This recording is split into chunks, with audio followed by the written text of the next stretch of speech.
Wow. A lot easier to clean up than grease, I'd say. That's kind of nasty looking. Just kidding.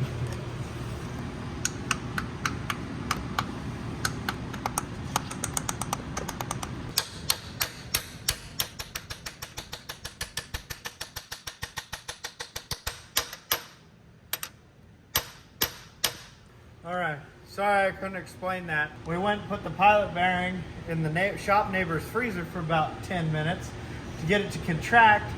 It did just that.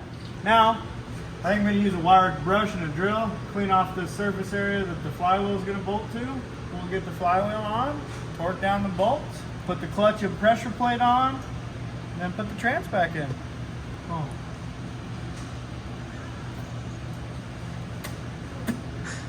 That is the stalest bread I've ever had, and I just bought it 30 minutes ago.